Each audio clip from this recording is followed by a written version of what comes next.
Hi, it's KCCK's Culture Crawl.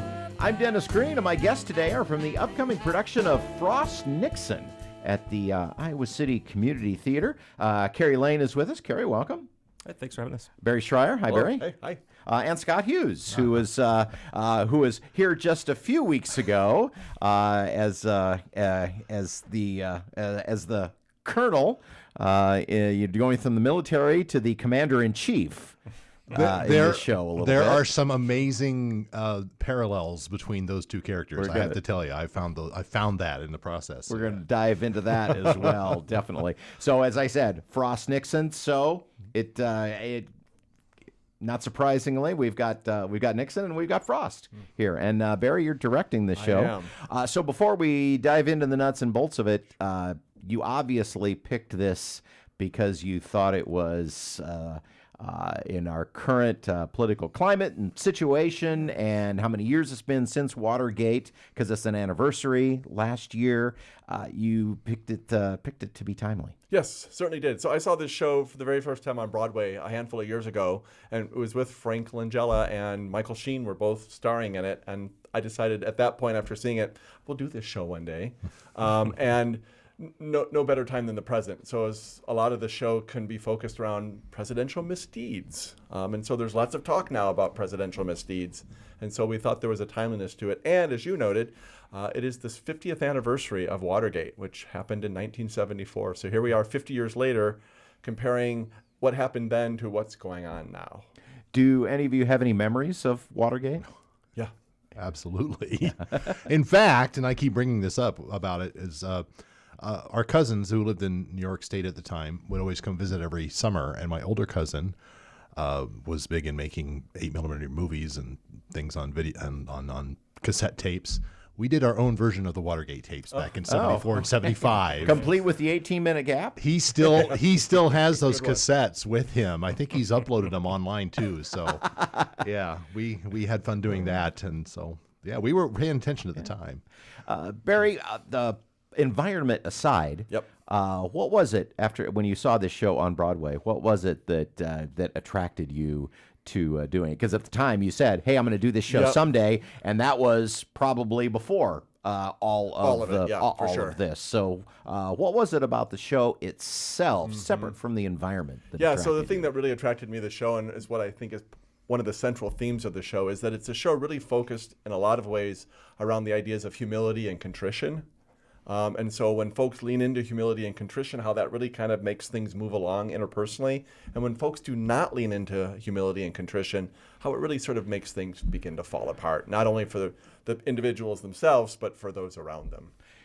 For those who may not be familiar, may not remember this, or were not around, the Frost Nixon interview was a huge deal when it happened. Huge. It's considered still to be one of the most watched news programs in history. How did it come about? So it came about, it's very interesting. It came about because Frost thought of it. David Frost was, he was kind of the Oprah Winfrey of his time. He was this internationally renowned talk show host that interviewed the presidents and the prime ministers and was that level of guy. And his career had begun to wane a bit. And so he decided that kind of like Nixon's. Well, there's an irony here, which is he decided he would reach out to Nixon to see if he could leverage kind of that level of interview to resurrect his career. And Nixon saw it as sort of like this cream puff interviewer who he would sort of certainly take advantage of to sort of set the record straight and sort of have the last word on sort of resurrecting his own reputation. And so it's this clash between these two giant titans and these insatiable egos, and who's going to win. Right? How will that turn out, and who will be the victor? Because in the medium of television, there's only going to be one victor. Scot, as we said, you're coming off a real meaty role in A Few Good Men, and now going right into portraying Nixon. And you said there were some parallels. The character-wise, Colonel Jessup and Richard Nixon both felt that they were above the rules, above the regular, There's a lot. I'm not giving anything away. No. And it also kind of ties into our current situation that we are in now. But there's a line that Nixon said in these interviews was, when the president doesn't, that means it's not illegal. And Jessup had the exact same kind of attitude about I could do what I want because I can justify it myself. I am the law. Yeah, there's a lot. It's amazing some of the parallels there. Now, psychologically, not so much because I'm finding Nixon to be quite insecure generally. Doesn't deal interpersonally very well, and Jessup was not that way at all. But the major thrust of the characters is very similar. The elephant in the room for those of us of a certain age is when you grew up in the 70s, Nixon impressions. Everybody Rich Little. had, Every Nixon impression is actually an impression of Rich Little. Yeah, exactly. That's just, So in in coming at the character, what did you do? Because you obviously you have 50 years of people making fun of Richard Nixon in your head when you approach this character. So how did you use that, or how did you wall it off? I'm intentionally not trying to do an impression, Sure. But certainly the voice, and the way the script is written, the cadence of the lines, it's really easy to fall into that and to remember the way he spoke because it's written in the way he spoke. A lot of this is straight from the transcripts. That's been very helpful. So I am trying to do the voice a little bit, just enough as a reminder of what he sounded like back in the day. And I am working on the posture. Do you like the? I do. Yeah. Because he was such a hunched person. It's notable. Yeah. Kehry, approaching the character of David Frost again, as Barry said, a titan at the time, but now again, those of us who weren't people who weren't around may not be quite so familiar. So as you kind of began diving into that character, what did you pull out? What's Nixon is insecure. What's Frost? I think Frost is. I don't know that I would say insecure.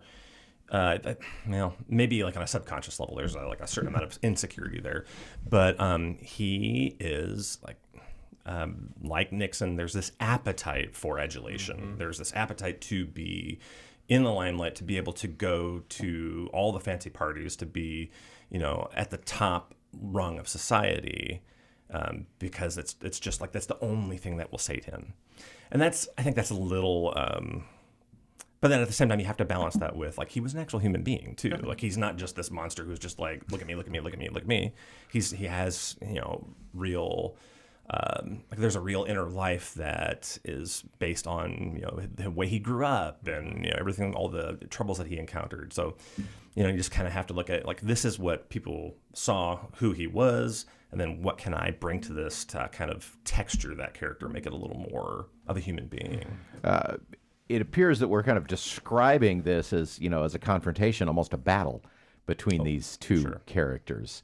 Barry, how do the script is going to play out how the script plays out, yes. but getting there with this particular combination has to be pretty interesting. Yeah, it's been great, and one of the things that I will sort of encourage people to come, because you sort of you know how it turns out. It's a real life event, but I sort of equate it to the movie Titanic, where we all sort of sat on the edge of our seats wondering what was going to happen, where we clearly knew what was going to happen. And this show is similar. It sort of brings people hopefully to the edge of their seats, wondering how is this interview going to go and who's going to be the victor, even though we really kind of know how it turns out in the end. Yeah. Is there anything that surprised you after having seen the show and now putting it in as a director, and as you started working through this with these two actors? What changed?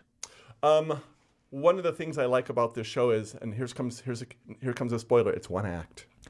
Oh, yeah, okay. It's one act, and so it's this huge sort of character exposition where you're going to meet these two very interesting characters. You watch sort of the rise of these characters during the course of the show, kind of both of them teetering and then the outcome, all in the course of one act. And so it's just marvelously written, taut drama that I really hope, again, will bring people to the edge of their seats. The other thing about it is in the script, it's 22 different scenes. And so we have staged it. That could get painful. So we have staged it in a way where it just seamlessly moves from one scene to the next, and there's no break in the action. And it's almost sort of a ballet, and sort of how the furniture moves in and how the scenes move and the lights change. and it's not just watching the evolution of these two characters, but it's kind of almost this ballet and staging. And so we hope that the audiences will like that as well. What Barry's not telling you, though, is that the bold move with this is that it's one act, but 3 hours. So that's... Oh, no, be honest. It's 3.5 hours. Now, come on. I just came from a show where the first act was an hour and 45 minutes, and that was challenging for many of the bladders in the audience. Yes, for sure. We will have to tell the audience when they come, go to the bathroom before the show starts, because that's it. I'm not serious. It is not 3 hours. No, it runs about an hour and a half-ish. So 2 weekends for Frost Nixon, and this is going to bookend the inauguration, isn't it? Yes, it is. It's going to be, it's the weekend before inauguration and the weekend after, on purpose. So opening the 15th, 16th? 17th. Yeah, 17th, Okay, 18th, so Friday. 19th, yep. Okay. 4, 5, 6. Okay. All right. Well, that is, and are at the James? Yeah, Iowa City Community Theater at the James Theater in downtown Iowa City. Iowa City Community Theater is kind of on the road these days. Yes, we are. Yes. But and if people want tickets, they can get them at the website, which is? Yep, which is, that's a really good question, icct.org. IowaCityCommunityTheater.com. Okay, there you go. Thank you. I'm glad somebody knows that. Yes. And so IowaCityCommunityTheater.com, and for those watching on the video, that's the scroll is beneath our names even as we speak. Great, so perfect. Even better. Yeah. Well, it just sounds like a fun show. It's a great show. And the perfect time for Very it. timely. So thanks very much, and good luck with it. All right, thanks so much. Appreciate it. You can hear the Culture Crawl live on the radio most weekdays at 10:30, on demand at kcck.org/culture, or subscribe using your favorite podcast player. Watch our videos on the KCCK Facebook and YouTube channels. Our producer is Lydia Kilgore. The Culture Crawl theme is composed by Vivian Shanley. I'm Dennis Green, and I'll talk to you later.